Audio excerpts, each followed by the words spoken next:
Bytes का ऐसे ही शुरू में, लेकिन यहाँ पे आ रहा है यूज 1500 बाइट्स का, ये डिफरेंस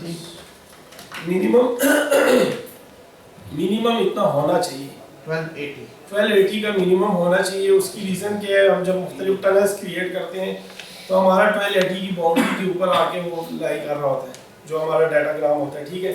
इसलिए वो कहते हैं कि कम अज़ कम एक नेटवर्क के अंदर इतना होता है। इन केस अगर नहीं है नहीं तो MTU पाथ डिस्कवरी मैकेनिज्म के थ्रू वो अपना मिनिमम अवेलेबल MTU डिस्कवर कर सकते हैं।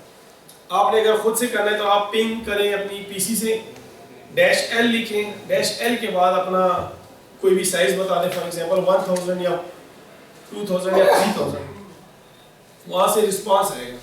और रिस्पांस अगर आपका वो सक्सेसफुली आपका वो TTL का रिस्पांस आना शुरू हो जाता है, इसका मतलब है कि आपका MTU इतने साइज का है कि उतने बड़े पैकेट को एकोमोडेट कर सकते हैं नेटवर्क में।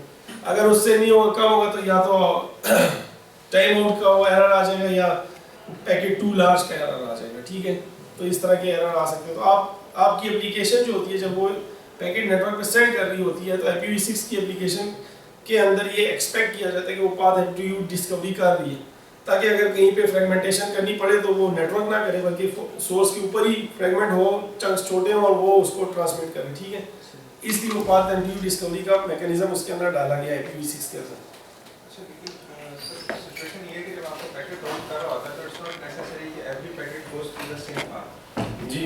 तो वो MTU डिस्कवरी अगर सोर्स के ऊपर करेगा तो is the mean by the path changes the how sir बड़ा ट्रिकी क्वेश्चन है आपका। होता ये है कि रिपीट करें। IPv6 की जो एड्रेसिंग है और IPv4 की एड्रेसिंग, सर का क्वेश्चन ये है कि ज़रूरी नहीं है कि जो पैकेट हम ट्रांसमिट कर रहे हैं वो सेम पाथ से ले, मल्टीपल पाथ से जा रहा होता है, ठीक है।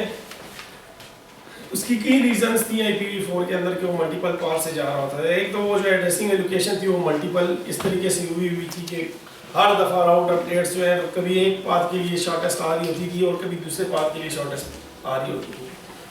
IPv6 एक तो ये एग्रीगेटेबल एड्रेसेस एडवर्टाइज कर रहा होता है जिसकी मुझे अभी तक समझ आई है।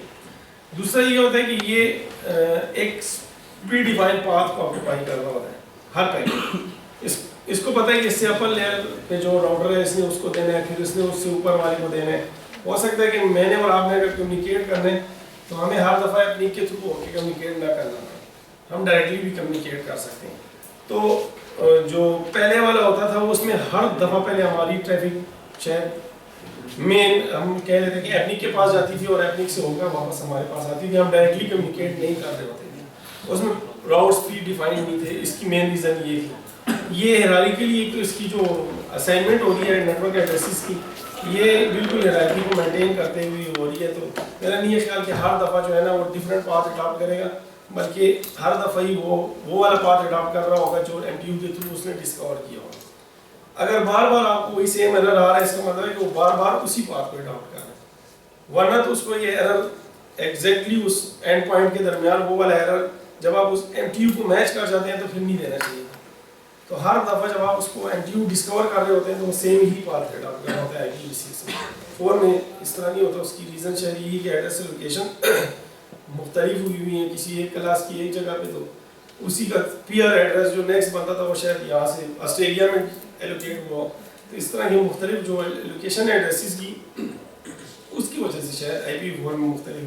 6 में हमने प्रैक्टिस ये की होना लॉजिकली ऐसी चाहिए, राउट अपडेट्स जब हो तो उसको दूसरा शॉर्टेस्ट पाथ अडॉप्ट करना चाहिए, या लोड बैलेंसिंग के लिए भी वो दो मुख्तलिफ पाथ अडॉप्ट कर रहा होता है।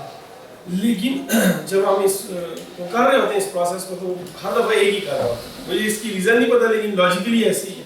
अगर हम वैसे भी 2 राउटर्स डिप्लॉय कर दें और उनकी हम देखें कि हर दफ़ा जो है वो पिंग का रिप्लाई करना शुरू करें, सिर्फ पिंग करें तो एक दफ़ा वो एक राउट दूसरी दफ़ा दूसरा राउट, तो वो लोड बैलेंसिंग कर रहा होता है। अगर इक्वल डिस्टेंस हो और इस तरह की चीज़ें हो तो उसको मुख्तलिफ करने चाहिए, लेकिन वो करता नहीं है। रीज़न मुझे नहीं पता लेकिन ऐसा नहीं होता। और कोर नेटवर्क के अंदर जो है बाकायदा लोड बैलेंसिंग हो रही होती है राउटर्स के ऊपर। तो ये बात आपकी बड़ी जेन्युइन है, मुख्तलिफ बात होना चाहिए, लेकिन हो सकता है कि एक नेटवर्क के अंदर ये चीज़ मेंटेन हो रही हो कि स्टैंडर्ड रखा हो उन्होंने कि हर राउटर पे उनका इतना इतना MTU सिमिलर होगा, या कोर राउटर्स जो लगे हैं उन पे इतना MTU होगा, पॉप्स के ऊपर जो राउटर्स लगे हैं उनका MTU इतना होगा। اس ریزن کی وجہ سے بھی شاید یہ ہو کہ ہمیں ہر بار یہی لگ رہا ہے کہ پیکٹ ہمارا سیم پاتھ سے جا رہا ہے، تو یہ ایک اور ریزن ہو سکتا ہے.